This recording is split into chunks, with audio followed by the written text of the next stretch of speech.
Para começar, e isso aqui é só a introdução, porque o interesse mesmo é olhar isso daqui, o comentário do Lian Vac, porque se a gente fala, fica, é de direita que tá falando isso, né? Mas eu acho que alguém do consórcio que não tem nenhum interesse de ver o Lula perder, eu acho que a percepção é outra. Eu acho que vocês devem ter percebido isso daqui. Menções a Frei Gilson crescem 1000% em grupos de Telegram e WhatsApp. Por quê? Por que Frei Gilson está ganhando tanto destaque? O que foi que ele fez? Eu acho que ele não fez nada diferente do que ele já vinha fazendo. Eu acho que o motivo do Frei Gilson ficar ainda mais conhecido ao redor do Brasil é o fato dele estar sendo perseguido pela esquerda. E será que isso está sendo inteligente? Você olha ali o subtítulo: Narrativas que associam críticas ao religioso a um suposto sentimento anticristão da esquerda predominam. Quem é o maior representante da esquerda? O Lula. O comportamento dos militantes de Lula, você acha que está ajudando o Lula ou está atrapalhando o Lula? Bom, vamos deixar que o próprio William Vac, jornalista do consórcio, dê a sua opinião sobre esse caso.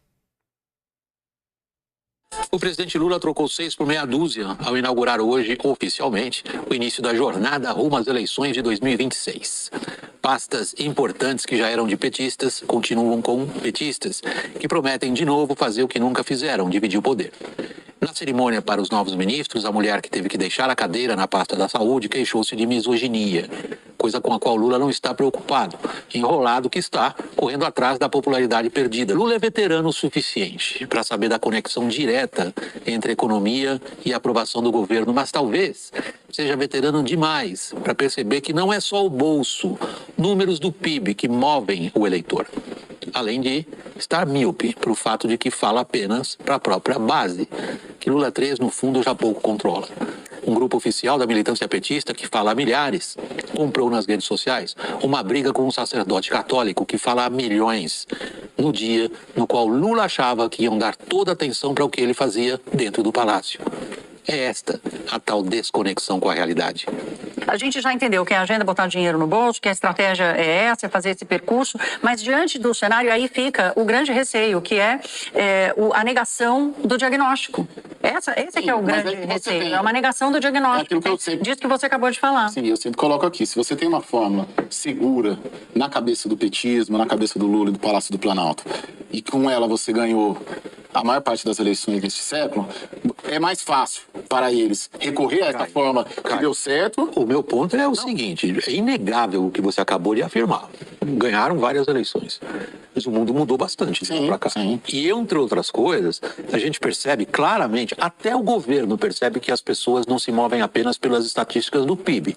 Há uma série de outros fatores envolvidos aí, quando se trata de perguntar, escuta, você aprova ou você desaprova esse presidente, esse governo, o que ele faz ou o que ele promete fazer?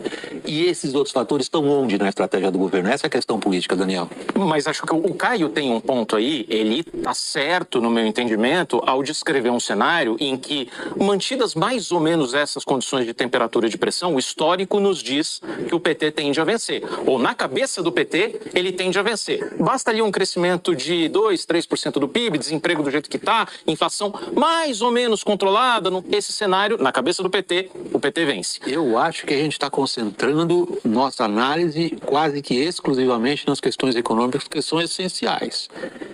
Mas eu acho que o que vai nos surpreender são as questões social-políticas de grande alcance, sobretudo aquelas que mexem com valores religiosos. Pois é, né?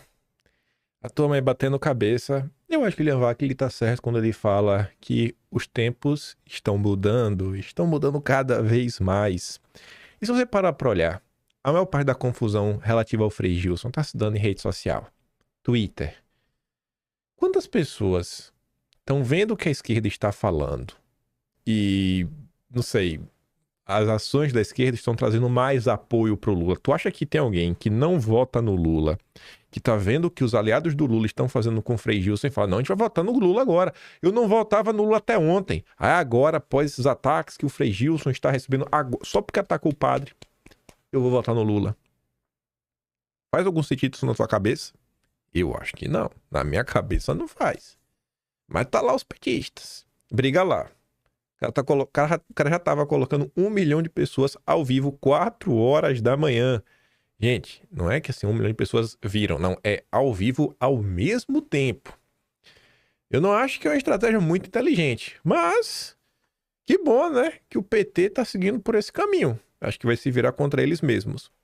Aí, uma notícia rapidinha, porque eu acho que é bem interessante. É aquela notícia que eu digo pra você, ó, bate um print, tira aqui uma foto, pode até me cortar. Você pega a sua notícia enquadradinha pra ficar mais fácil, pra não gerar nenhum tipo assim de, ai, não gosto daquele menino. Tu bota só a notícia, ó. Suplicy, que é do PT, né? Propõe espaços para uso supervisionado de substâncias que deixam você biruta, e isso em São Paulo. O deputado estadual Eduardo Suplicy, do PT, protocolou na Assembleia Legislativa de São Paulo, a LESP, um projeto de lei que autoriza a criação de espaços seguros para o uso de substâncias. Eles querem usar o teu dinheiro do teu imposto para construir um espaço seguro. Aí você está se perguntando, né? Mas o cara vai usar lá dentro. De onde que vem, né? O texto apresentado na segunda termina que esses locais devem atender usuários em situação de vulnerabilidade, oferecendo supervisão por profissionais durante o consumo, ou seja, é o gasto do local, é o gasto com profissionais, energia, ar-condicionado, comida, banho, ele quer tudo isso. Menos mal, as substâncias não seriam fornecidas no local. E fornece onde, hein? De onde é que viram essas substâncias? Vem do PCC? De onde é que vem? De onde é que vem? Não, porque assim, tem que vir de algum lugar.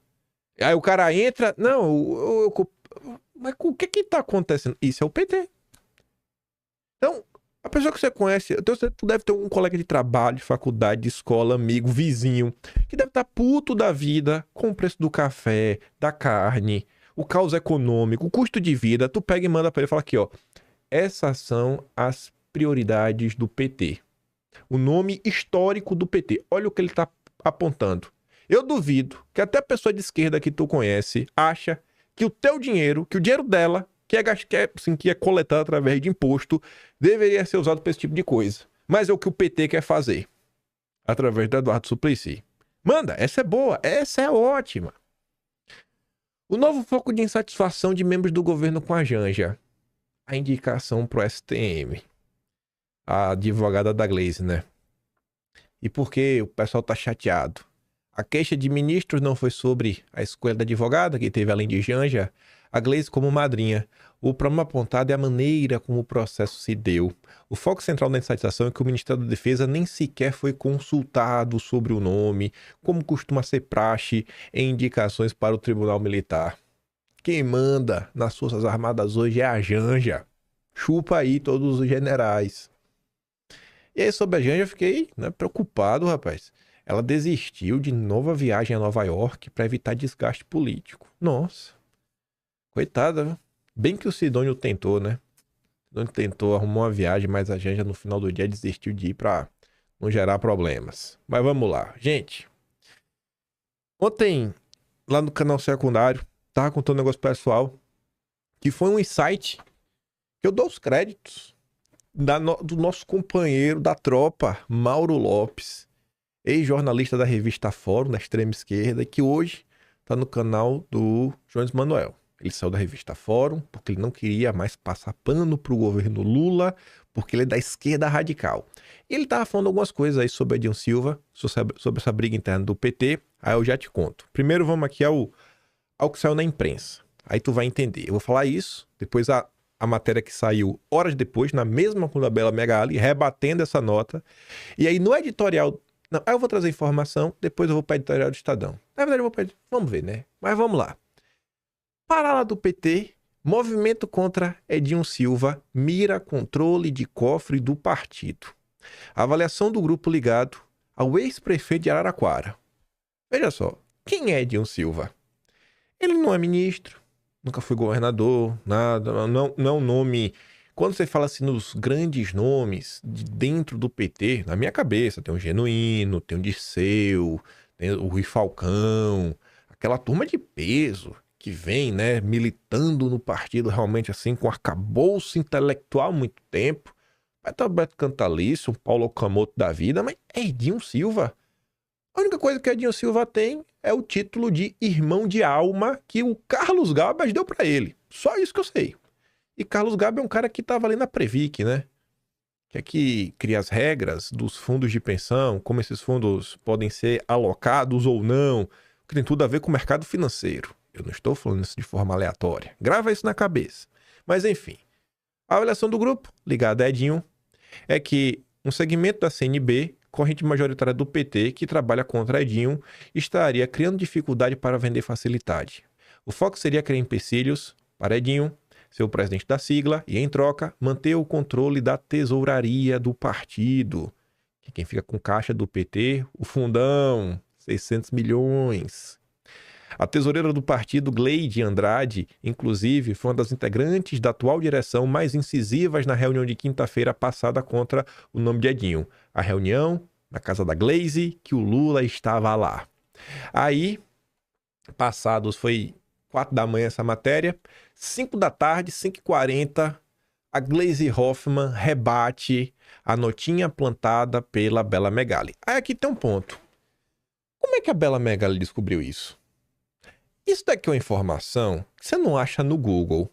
Isso daqui é uma informação que dificilmente você vai obter ela com aliados do PT. Aquela típica informação que roda no núcleo duro da legenda, nos envolvidos em ambos os lados da confusão. Essa nota foi alguém ligado ao Edinho Silva que passou pro Globo para bater na Glaze. E no grupo da Glaze e o movimento que a Glaze vem fazendo junto com a ala dela. Aí a Glaze rebate os seus coleguinhas na mesma coluna, na mesma imprensa. Isso é o PT se auto-sabota porque a disputa pelo poder é maior do que qualquer lealdade que ele tem uns com os outros. Em meio à disputa pelo comando do PT, Glaze sai em defesa da tesoureira da sigla. Misoginia. Glaze já tá chamando a turma do Edinho Silva, que é Edinho Silva, Haddad, Alexandre Padilha, todo mundo misógino. Rui Costa. Glaze saiu em defesa da tesoureira, Gleide Andrade está sendo alvo de ataques injustos e misóginos, cobertos por um anonimato covarde, porque a pessoa não se identificou, né? Quem plantou a notinha na Bela Megali.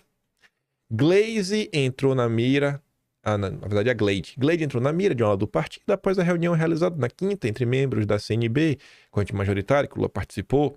Gleide estava entre as participantes da reunião. Aliados de Edinho viram o movimento como uma estratégia da atual direção para manter o controle dos recursos do PT, o que foi rechaçado por Gleisi Hoffmann.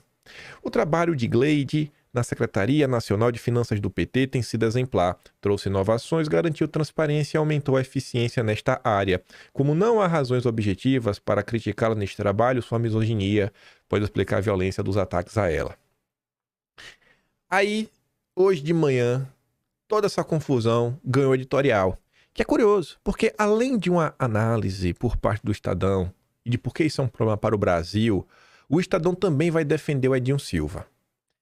Eu vou deixar para explicar uma coisa quando chegar em um lindo momento de puro amor e romance do Estadão e do Edinho Silva, quando o Estadão enaltece o Edinho.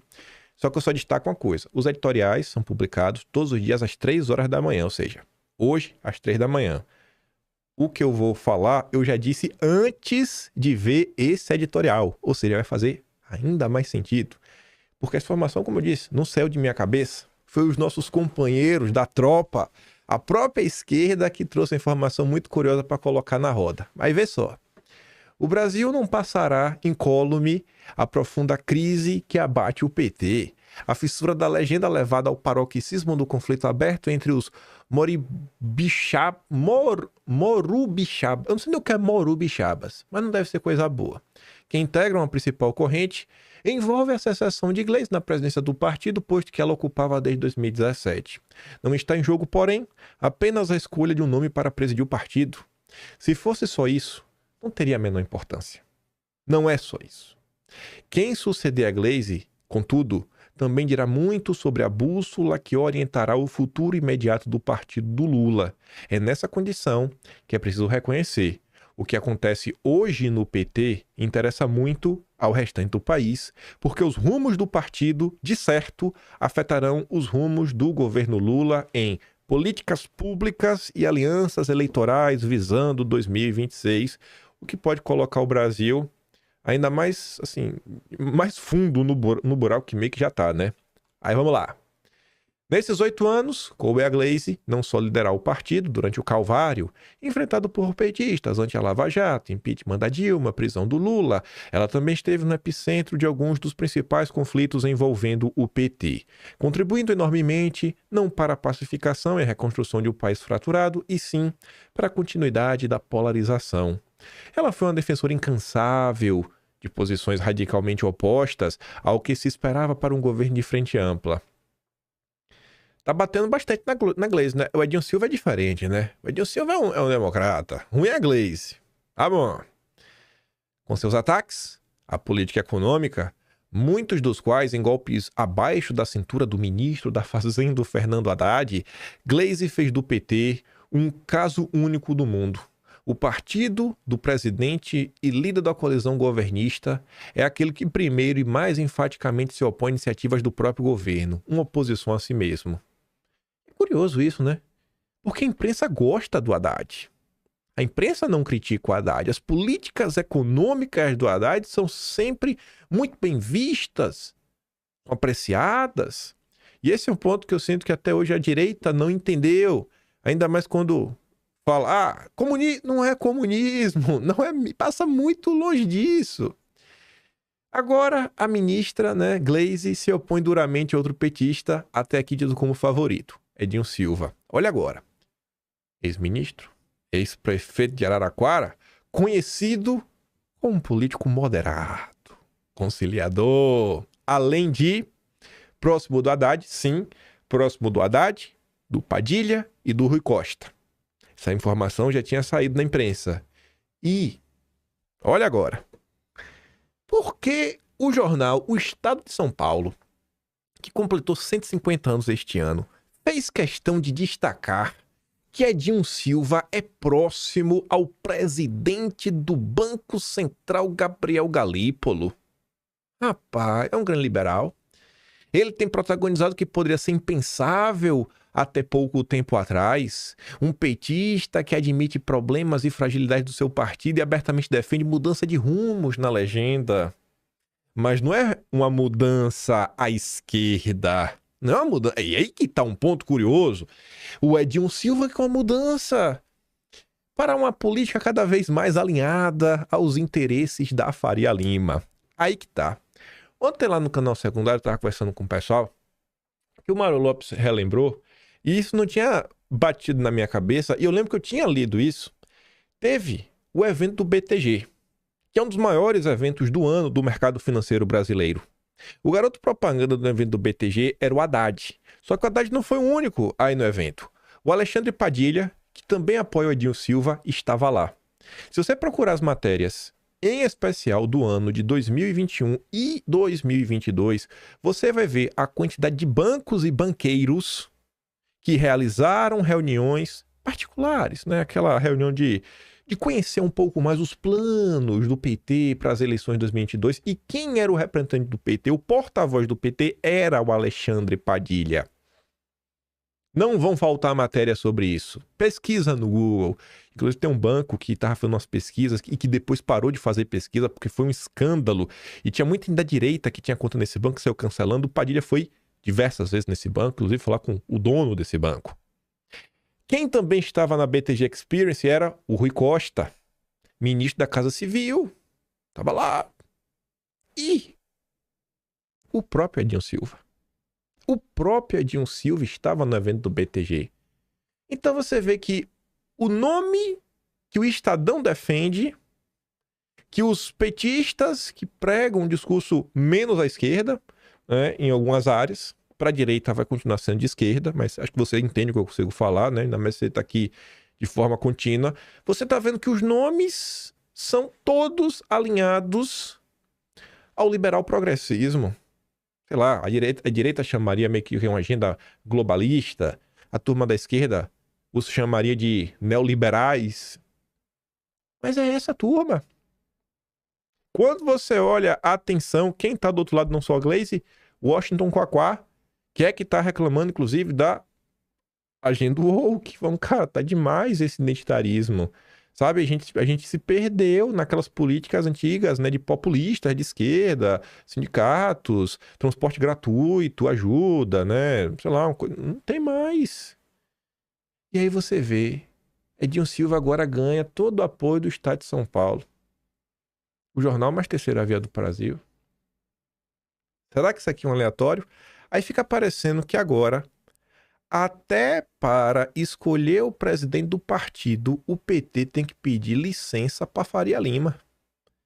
Chegamos no ponto que o PT se tornou o partido dos banqueiros, a ponto do presidente do partido ser escolhido pela Faria Lima. Será que foi o André Esteves que falou, eu quero Edinho Silva, o Lula falou e colocou? Foi o Trabuco, foi a Febraban, foi quem? Oficialmente, temos o partido dos bancos. Temos o partido dos bancos. Surreal. Mas o ex-prefeito vem sendo sabotado e sob as barbas de Lula, que até aqui demonstrou apoio a Edinho, não tem uma crítica a Edinho. Edinho Silva também envolvido no escândalo dos respiradores do consórcio Nordeste. Nenhuma crítica do início até o fim. É o santo Edinho. Nossa! Conflitos internos são comuns a partidos, especialmente no PT, onde 45 anos convivem infinitas correntes que se digladiam na disputa pelo poder, mas dessa vez o conflito ganhou contorno de guerrilha. A combustão petista atingiu o auge no vazamento de uma reunião na casa de Glaze, na qual Lula foi chamado a ouvir sobre a resistência de dirigentes ao nome do Edinho. Pois é, né? Mas é que curioso. E aí, olha os nomes que a turma queria colocar. O José Guimarães, que é um cara mais à esquerda. O de próprio Disseu, Humberto Costa, Paulo Camoto. Vamos botar alguém aqui mais à esquerda? Não. Vamos para Santo Edinho, o candidato dos banqueiros. Não é preciso pensar muito para reconhecer que tais nomes estão aquém dos desafios do partido, além de simbolizarem tudo o que a maioria dos brasileiros não deseja hoje. Um PT e o governo Lula, por consequência, mais radical e mais à esquerda. Não, precisamos do Edinho. O Edinho é nosso. O garoto do BTG. Mas o problema, ao que consta, não se resume a divergências de ideias e destino do partido. A tesouraria petista, hoje nas mãos de uma leda de Glaze, é um dos pombos da discórdia. Nem Glaze nem Edinho abrem mão do controle do cargo, responsável pela gestão dos milionários recursos do fundo eleitoral. No ano passado, o PT recebeu quase 620 milhões de reais. Nessa disputa por poder e dinheiro, não se sabe se o PT finalmente se atualizará e fará o governo Lula mudar de rumo, ou se permanecerá atrelado ao populismo arcaico do demiurgo petista que se julga intérprete de um povo que não existe mais. Faria Lima manda no PT. É o partido da Faria Lima. Não acredito que se esteja à altura de alguém que está tendo a rara oportunidade de escrever o último capítulo de sua biografia política. É uma briga pequena para a oportunidade que o Lula tem, diz Otávio Guedes, sobre o problema de articulação dentro do PT, com a divisão interna quanto à substituição de Glaze na presidência do partido. Todo mundo é preocupado, rapaz, com a sucessão.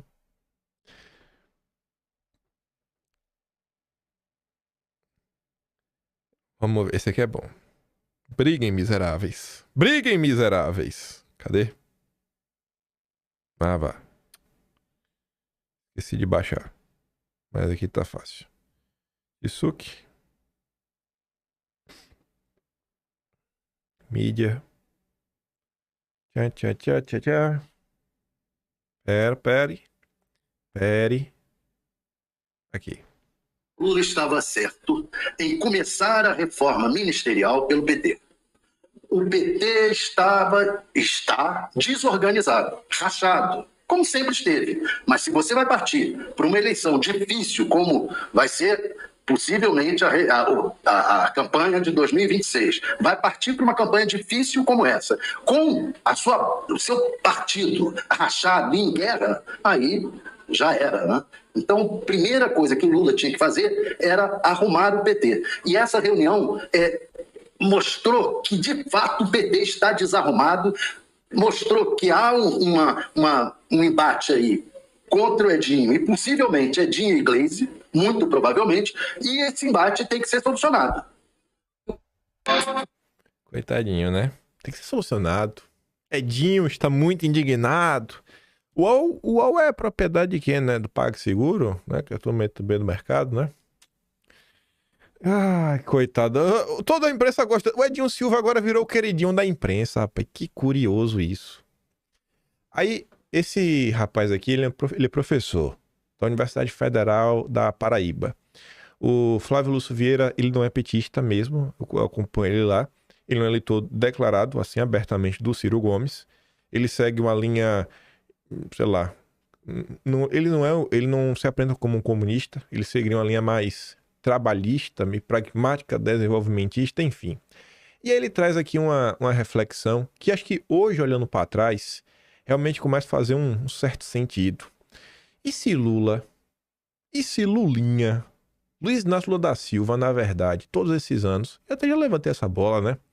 Não passou de um funcionário do Biden. Né? Não é só porque o Biden era presidente agora, não. Tô falando o seguinte, sempre foi o cavalo de Troia colocado aí no Brasil para criar o novo Partido Democrata. O novo Partido Democrata. E foi fazendo a mudança, paulatinamente, dia a dia. O agente da CIA perfeito. Em maus lençóis, Lula começou a carcarejar para a esquerda mais cedo que o normal. Em 2005, Lula procurou estreitar as ligações com os tais movimentos sociais depois da ameaça de impeachment do Mensalão. Em 2010, no auge de seu prestígio, Lula deu uma banana para a esquerda, indicando Michel Temer vice de Dilma Rousseff. Em 2014, em dificuldades após o óbito de Eduardo Campos e a cessão de Marina, transformou a campanha de reeleição de Dilma numa campanha contra a influência dos bancos e dos banqueiros na política, e veio com o Temer para a reeleição. Entre 2015 e 2018, isolado e com Lula preso, para tirar o PCdoB da aliança com Ciro, o PT aceitou Manuela Dávila, vice de Haddad, enquanto este mudava o programa para inserir a autonomia do Banco Central. Que agora o Lula reclama, né? Sendo que na Constituinte também, lá na época da Constituinte, o próprio Lula apresentou um projeto disso. Tá lá no Atlas, se tu pegaste de fevereiro ou janeiro de 2023. Matéria do Hugo Marques da Veja. Em 2022, Lula se agasalhou sem medo de ser feliz nos braços da direita com a frente ampla. Agora, em 2025, depois de ignorar completamente o MST e governar com o Centrão e o agronegócio, começa a fazer visitas a acampamentos de sem terra e dizer que tem lado.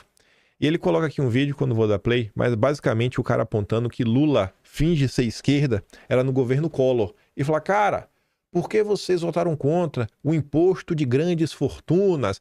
E o Lula tenta se explicar e não consegue se explicar. Eu vou mandar esse vídeo lá da play, é porque eu não quero... Eu sei que tem muita coisa para falar ainda, então não quero dar play nesse vídeo. Só que uma coisa que, só para destacar, é o seguinte. A direita hoje entende que não dá para dar um cavalo de pau do dia para a noite, você precisa ter apoio. Quanto mais apoio você tem, mais poder de ação você vai ter. Um exemplo muito bom é uma nomeação que seja para um judiciário, um alto cargo, que precisa passar por uma sabatina no Senado.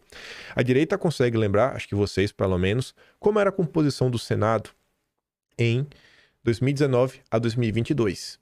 Eu acho que vocês compreendem que se a direita tiver, sem sombra de dúvidas, 60 senadores, tu pode colocar mais o super conservador que lutou na cruzada, que vai ser aprovado e tanto faz. Isso é uma sabatina técnica, 100% técnica, porque no Brasil tudo é técnico. Mas se você não tem esse número, você vai ter dificuldades, aí você vai ter que maneirar um pouquinho. E eu tô falando isso por quê? Veja só como são as coisas. Eu acho que seria natural, vamos botar assim, a direita. Bolsonaro termina o seu segundo mandato com 81% de aprovação no Brasil. Ídolo. É o Lula em 2010. E aí, em vez de tu colocar o teu sucessor com vice, assim, é uma eleição que era certeza de vitória. 81% de aprovação. O Lula largou o Brasil com 81% de aprovação. Aí ele coloca a Dilma, em vez dele colocar um vice de esquerda, ele coloca o Temer. No auge do PT, no auge de sua popularidade, ele já coloca o Temer. E em 2018, ele coloca a Manuela Dávila. Faz sentido? Que não tinha tanto poder assim só para sabotar a candidatura do Ciro Gomes? Quando você olha para trás hoje, os movimentos do Lula, para onde ele viajou, para onde deixar de ir, fica parecendo que o objetivo do Lula no Brasil era trazer a linha liberal progressista globalista e sufocar os outros setores da esquerda. Olhando para trás hoje, fica cada vez mais claro isso. O PT nasceu para ser o partido dos bancos e realmente montar o teatro das tesouras com o PSDB. Parece que essa foi a função escolhida a dedo pelo Golbery. A esquerda odeia quando fala isso, né? Que a turma diz que Lula é a esquerda que a direita gosta. A esquerda, leia-se PSDB. E olha só isso aqui, só para fechar. Também tá tendo briga no PSOL. Boulos, Erika Hilton, outra turma ainda lá majoritária, estão perseguindo ela minoritária, que é a turma mais à esquerda do partido, menos ligada aos bancos. Perseguiram o nosso companheiro Decache. E agora, o convite do PT para Boulos e Erika Hilton. Os minoritários estão criticando vocês? Vocês já destruíram o PSOL por dentro? Pois bem, vem se filiar ao PT. Agora o PT tá chamando a Erika Hilton e o Boulos para se filiar no partido. Já pensou? Vão, destrói o PSOL, bota para correr um dos seus principais nomes na área de econômica, que fazia pareceres sobre o que está acontecendo, um assessor legislativo. Aí após implodir o partido, Boulos e Erika Hilton vão e se filiam no PT. E aí parece que o papel histórico do PT de ser um puxadinho do Partido Democrata, vassalo do Biden, né, realmente é um negócio curioso. Lula, à esquerda, o Seide, o queridinho da Alceide. Só mais um destaque também, antes de a gente começar a falar da direita. Eu nunca fui uma posse de ministro de articulação política em que não houvesse presidentes de partido e aliados com espaço no governo. A posse da Gleisi só tinha petista. Tá gostoso o clima do lado de lá. Tá gostoso. Vamos ver, né? O Novo Testamento vem nos trazendo aí fortes emoções. Como essa daqui, né? Primeiro a gente viu Alceide desidratando. 83% da verba realmente foi cortada. A gente comentou isso ontem. Aí, BBC Mundo, BBC Internacional. Funcionários da Alceide foram instruídos a destruir e queimar documentos confidenciais. Agora eu não vou saber o que o amigo Biden fez, rapaz. As parcerias do amigo Biden com Lula, a gente não vai... Não acredito. Tô chateado, viu? Lula deve estar feliz da vida. Aí o Mike Benz, ele compartilha a notícia do Político, que foi o primeiro, acho que o primeiro portal a dar essa notícia. Este é um incêndio de 5 alarmes. Agora mesmo, enquanto falamos, a Alceide está destruindo e queimando o conteúdo dos cofres classificados da agência. As informações-chave necessárias para reconstruir a história da weaponization, né? Enfim, transformar tipo numa espécie de arma, tanto em casa quanto no exterior. E realmente deveria ser parado, né? Mesmo Trump tendo feito barba, cabelo e bigode, você vê que eleger pessoas, ainda assim, vem fazendo muita coisa, às vezes não é o suficiente para você realmente tomar conta do estado profundo. As pessoas que foram entrando na máquina ao longo dos anos, cargos que a priori você não dá nada, cargo de 5º, 6º escalão, mas que tá ali, você acha que não é nada, mas essa galera tem uma agenda bem clara. E a coisa, quando você menos espera, tá aí, ó. Receba cinzas. Assim, só tem cinza agora, né? Era surreal isso aqui. É surreal, assim, à luz do dia. À luz do dia. Eu queria tanto, rapaz, saber o que tinha nesses documentos, ver se tinha alguma coisa do Brasil, Bolsonaro, Lula, mas a gente não vai acabar sabendo, né? Outra pessoa me falou bastante sobre essa entrevista. Não vi, não verei, mas esse vídeo aqui é bem curioso. Eu não vi?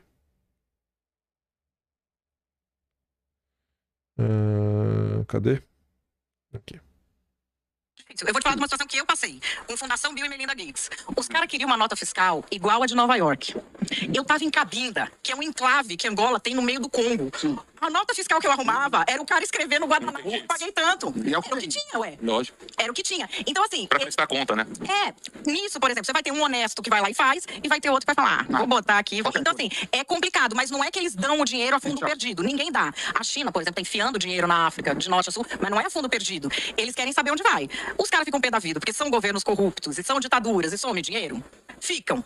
Mas aí é aquela coisa, eu não ponho nenhum dinheiro e deixo aquela sociedade regredir, ou eu ponho algum e salvo o que dá. Então é nisso que eles estão sempre.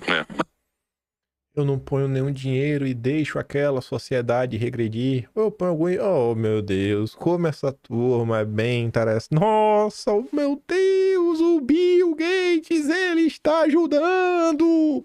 É um democrata. Ah, Jesus, viu? Basicamente, me falar, né? Nem fui lá ver. Parece que eu tava lá passando pano aí pra o Sage. A nossa amiga aí do Deltan. Ela foi que entrou em campo, né? A gente comentou sobre isso aí no mês de fevereiro. Entrou em campo aí pra acusar, corroborar o meu grande título de trombadinha dos dossiês. Ah, meu Deus, eu mereço. Mas vamos lá. Essa notícia aqui, poucas pessoas vão entender. Eu acho que talvez você entenda, mas você não vai entender. Isso aqui realmente é bom. E eu já falei isso aqui pra vocês, né? Obviamente botei isso aqui pra me gabar um pouquinho. Certa vez, eu já falei isso aqui pra vocês pelo menos umas 2 vezes. E eu dei o exemplo, inclusive, do que vem depois disso daqui. Porque aqui é o primeiro momento. O segundo momento é quando isso daqui, da mesma forma que isso daqui, um celular consegue se conectar no Wi-Fi. Lembre que celular... 14 anos atrás. 14 anos atrás é quando começa meio que a popularização de smartphone no Brasil, 2011, né? Que começa realmente a popularizar. Eu lembro que quando você ali tem o Galaxy S, o primeiro de todos, o iPhone 3GS, que tá rodando, ia sair o 4, não tinha saído o iPhone 4, e a Samsung lançou do Galaxy Ace, né? Tava ali. Ali é o marco zero dos smartphones.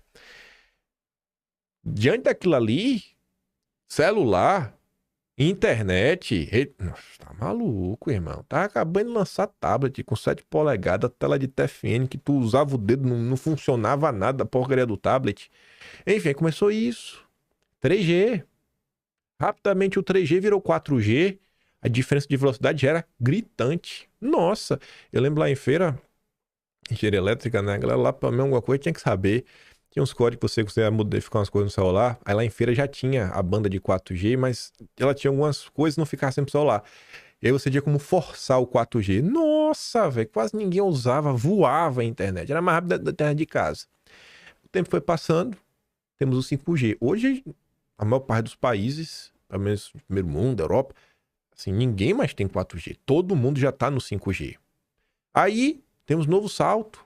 A internet via satélite, que no passado tinha, mas era muito devagar, ganha agora um incremento gigantesco, como por exemplo a questão da Starlink, extremamente acessível, você tem lá sua antena, você viajou, você leva com você, se não falta internet na sua vida. No meio de qualquer lugar do mundo funciona, basicamente. E aí eu expliquei para vocês, certa vez, que internet, eu tenho um cabo aqui, ó, é como se fosse assim, ó, internet é literalmente um cabo. O computador de sua casa conecta no modem, aí o modem de sua casa vai, possivelmente, a alguma central na região, que essa central vai para outra central maior e basicamente chega até os Estados Unidos. Cabo a cabo, como se fossem rodovias, cabo a cabo, cabo a cabo. E por ser cabo a cabo, você pode bloquear de forma mais fácil. Porque ela vai bater em algum lugar, alguma central ali que o governo meio que não, por questão de segurança nacional, tudo mais, telecomunicação. Opa, vamos cancelar.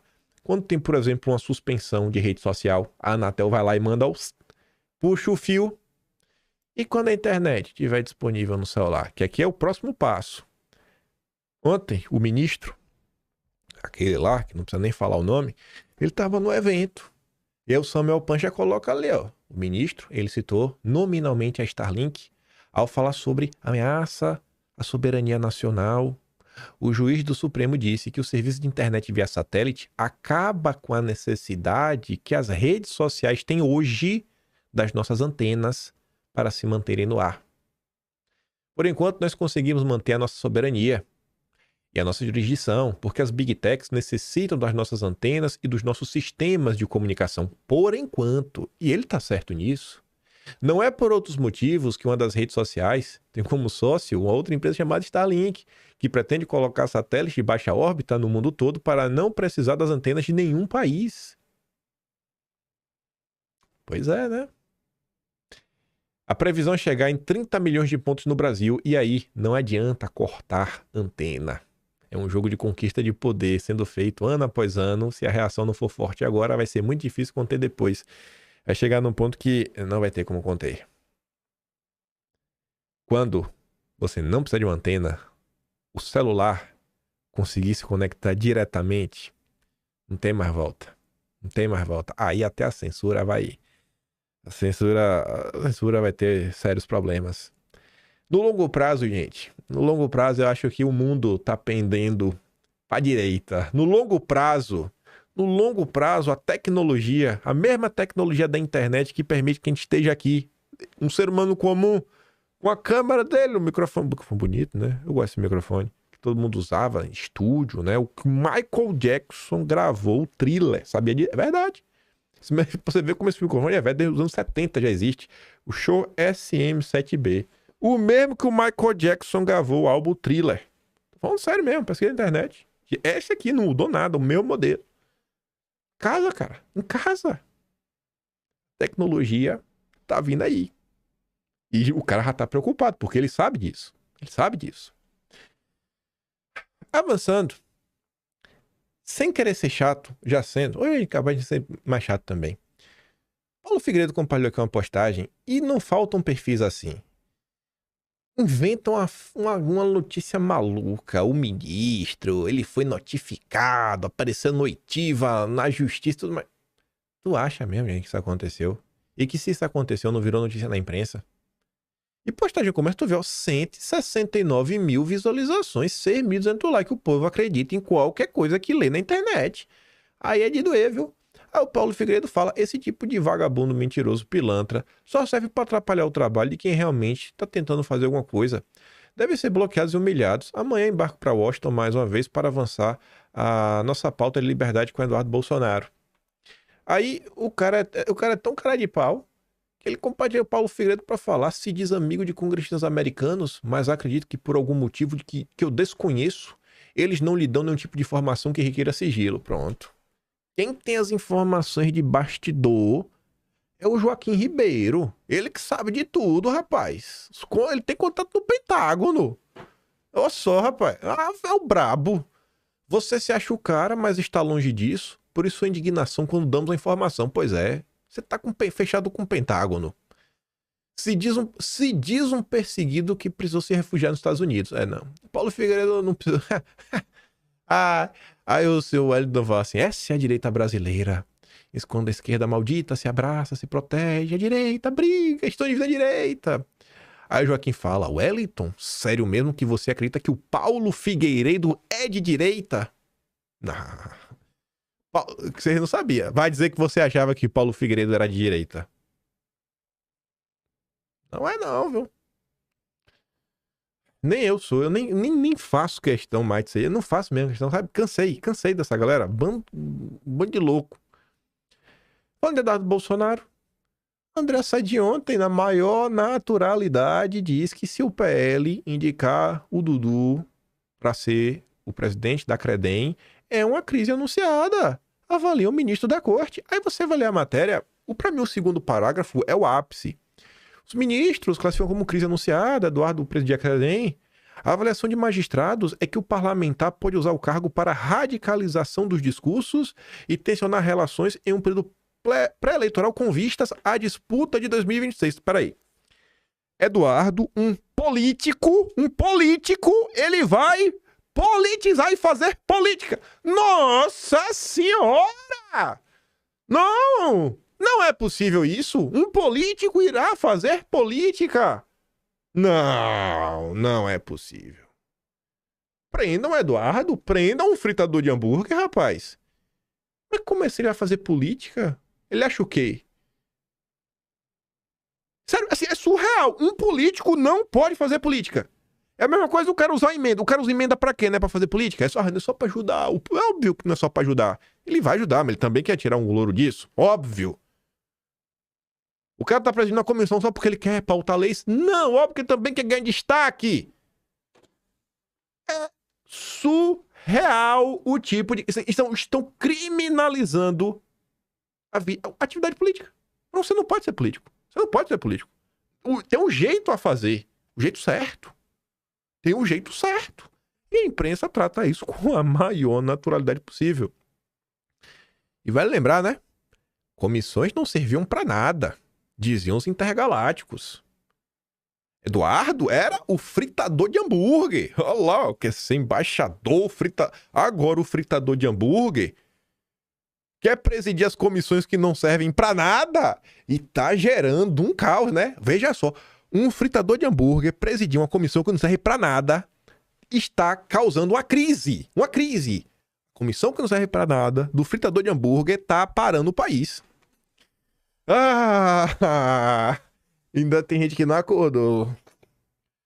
Ah, Jesus, viu? Como é que não fica nervoso com coisa dessa?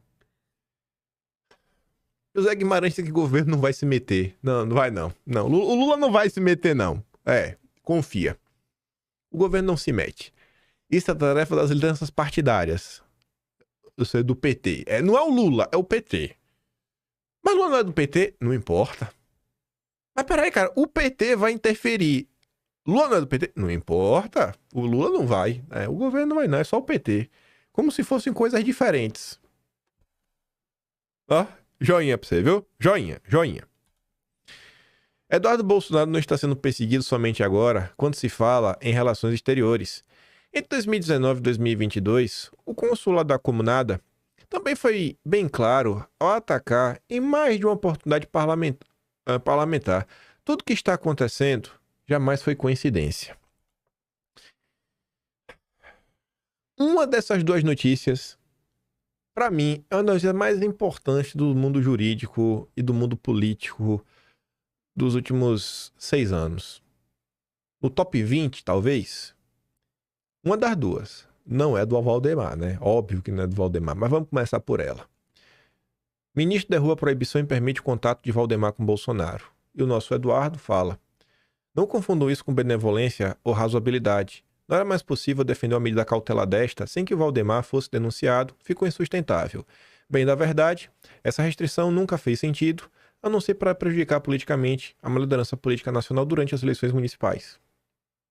Uma coisa é você dar um não na cara de Bolsonaro, outra coisa é você dar um não no mensageiro de Bolsonaro. Vou ver, Bolsonaro falou isso mesmo, não sei.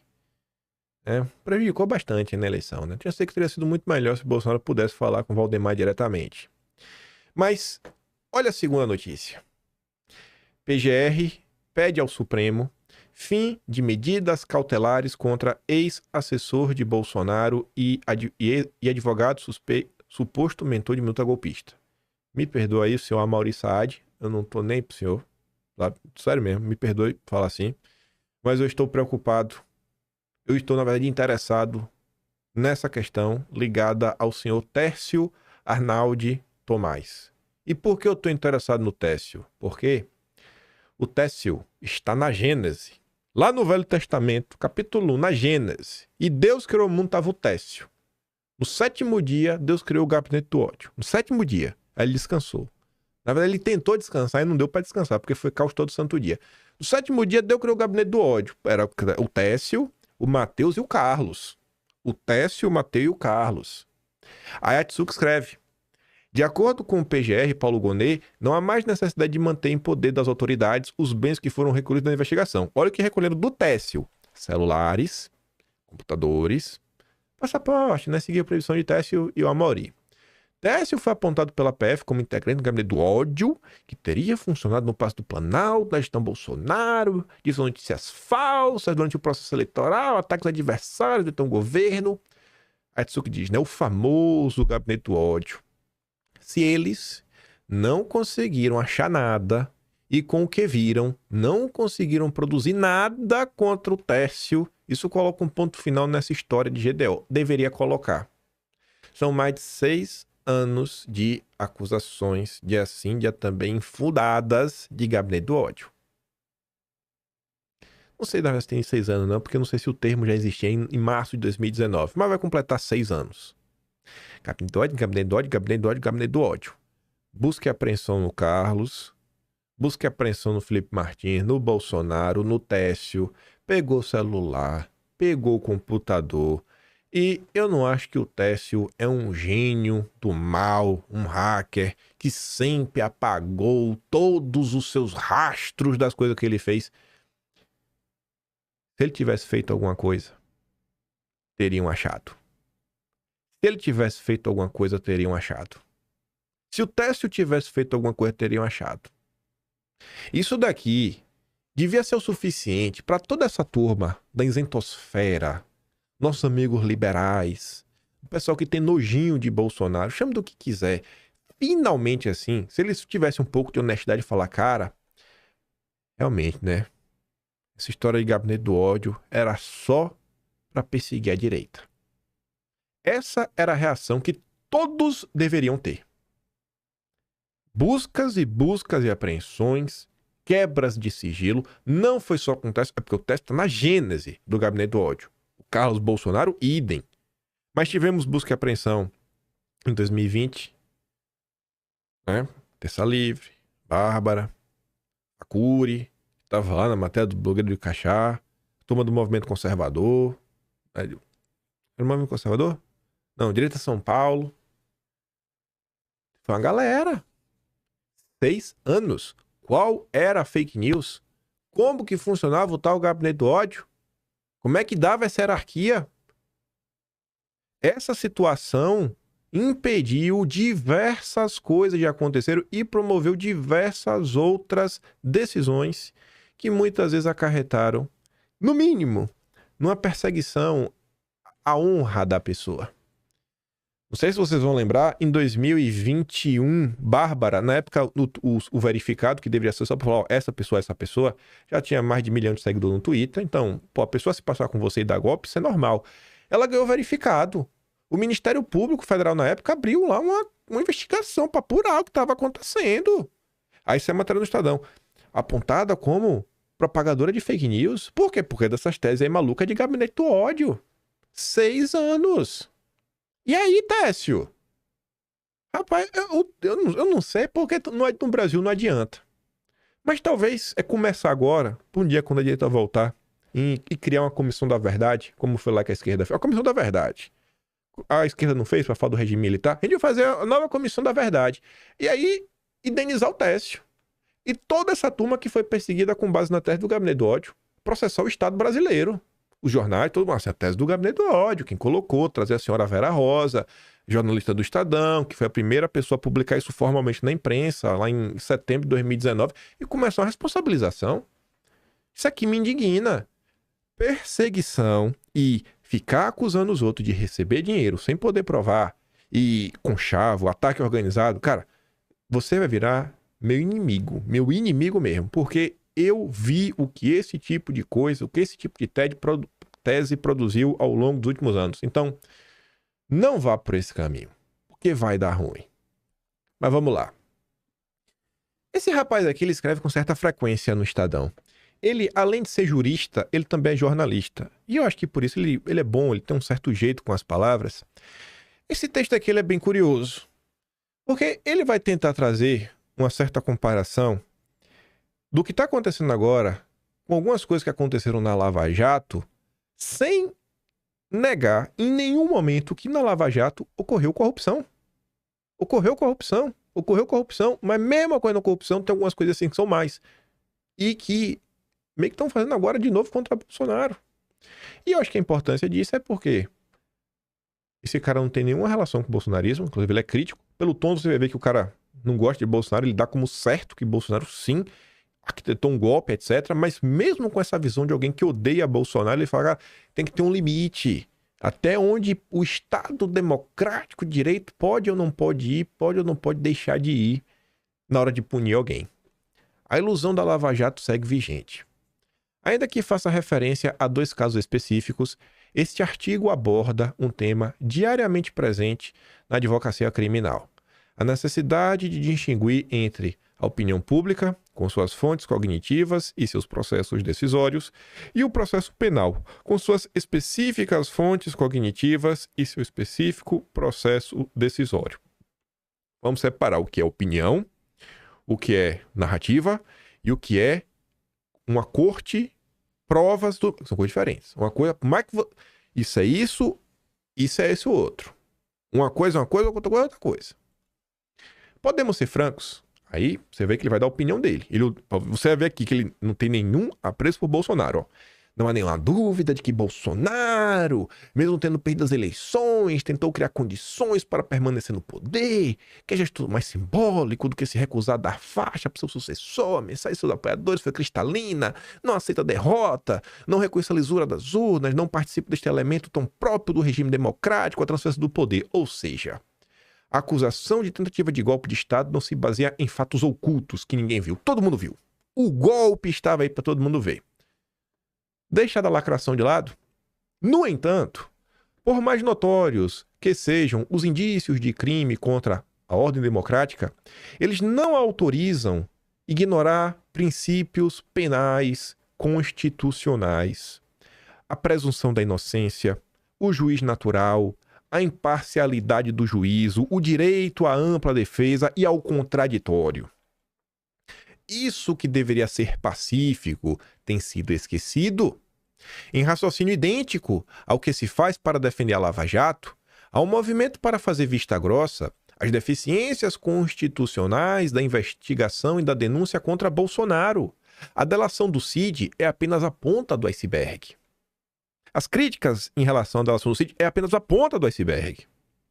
A gravidade dos crimes investigados permitiria um olhar condescendente para a investigação e a denúncia. Os muitos e evidentes indícios de crime contra a ordem democrática exigiriam uma defesa incondicional da investigação e da denúncia. Não é exatamente isso que os defensores da Lava Jato diziam? Não, o crime é muito coisa, então o crime é tamanho que a gente vai ter que tomar medidas heterodoxas, porque só assim que a gente vai conseguir solucionar o caso. Senão a gente não vai prender ninguém. Não importa como as provas foram produzidas, não importa as condições das delações, não importa se o juiz da causa extrapolou suas funções. Tudo isso deveria ficar em segundo plano, uma vez que se tem a certeza de que nos governos do PT houve muita corrupção envolvendo empreiteiras, órgãos da administração pública e partidos políticos. Até hoje, os defensores da Lava Jato ficam indignados quando o Supremo anula processos e provas relacionados à operação sob o fundamento de que tais processos e provas foram realizados ao arrepio da lei e da Constituição. Ficam revoltados como se o Supremo estivesse negando os fatos. Ora, então não houve corrupção? Não houve devolução do dinheiro desviado? Nessa crítica ao Supremo, jaz uma incompreensão. O Judiciário é incompetente para alterar os fatos. É incapaz de remover os muitos elementos que fundamentam a percepção sobre a corrupção nos governos do PT. Nenhuma decisão do Judiciário, nenhuma decisão do Supremo vai alterar, por exemplo, o que está contado no livro A Organização, a Odebrecht e o esquema de corrupção que chocou o mundo, da jornalista Malu Gaspar. O que o Judiciário faz, o que o Supremo faz, é outra coisa. Ele apenas diz que, em razão do descumprimento durante a investigação ou o processo da Constituição e das leis brasileiras, tais fatos não podem produzir efeitos no âmbito judicial. Por mais que existam indícios de crime, o processo penal não vale tudo. O Estado não tem o direito de punir fora dos trâmites legais, e isso se chama Estado Democrático de Direito. Ainda que necessário, o controle de legalidade e de constitucionalidade dos atos da Lava Jato tem sido traumático para o país, muito em função do tempo que o Judiciário demorou para reagir, fragilizando e contaminado pela pressão da opinião pública. Instaurou-se uma situação em que agora não há trilha indolor. Todas as soluções geram desgaste. Nenhuma delas apaga o rastro de danos causados. O incrível é que, mesmo com a experiência da Lava Jato, o Supremo parece dar-se por satisfeito com os muitos indícios de crime contra a democracia existentes no caso do Bolsonaro, como se os princípios penais constitucionais fossem de menor importância. O incrível é que, quando questionado sobre seus atos, o Supremo adota a mesma atitude da Lava Jato. Sua resposta tem sido jogar para a opinião pública, expondo discricionariamente a cada movimento novos elementos que possam reforçar sua versão dos fatos. Aqui outra grave incompreensão.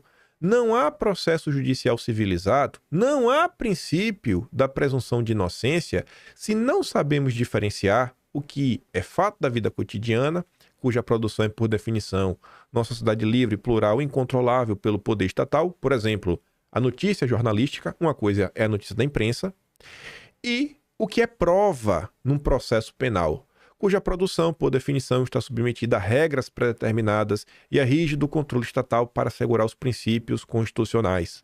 A grande disfuncionalidade de transformar a ação judicial em espetáculo mediático é esconder a diferença entre os dois âmbitos, o que é narrativa, notícia, opinião pública, do que são provas reais, o que realmente aconteceu.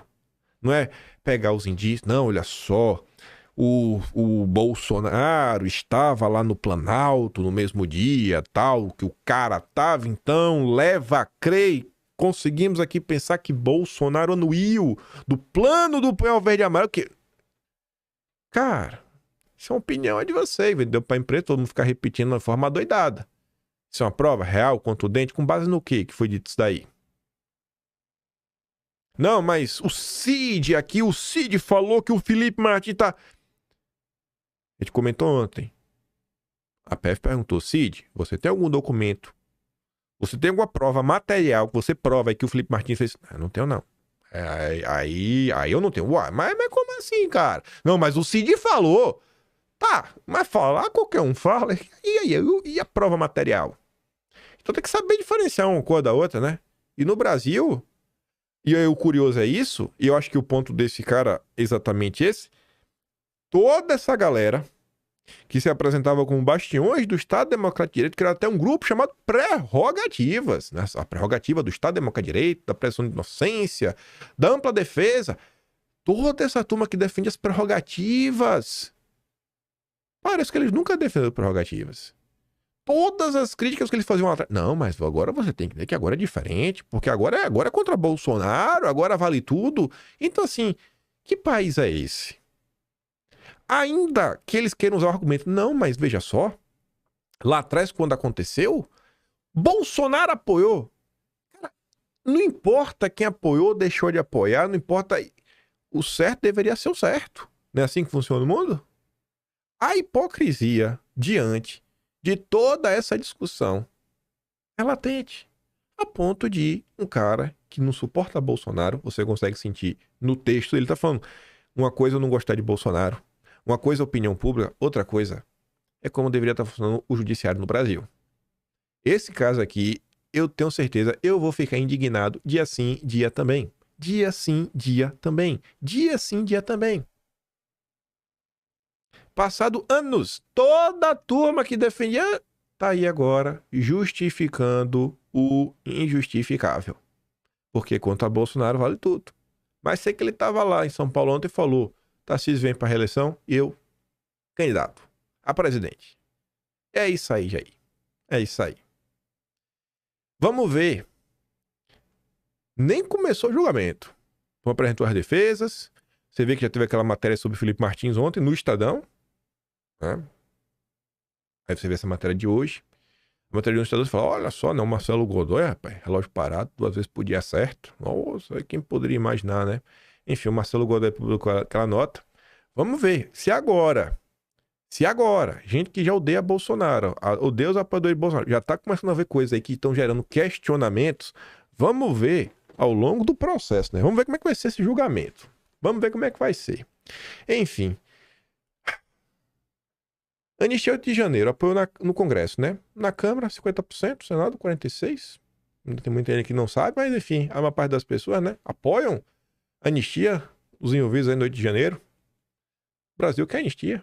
Graças a Deus, né? Tem que botar aí agora pra pautar e começar a andar. O povo tá com pressa, né? Quem tá preso, cada dia preso é um dia preso. Vamos agilizar isso daí, né? Pelo amor de Deus, velho.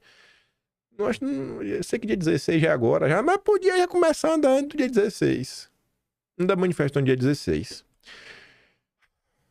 Eu não ia deixar de comentar a treta aí do momento da direita, que é a questão do Nicolas.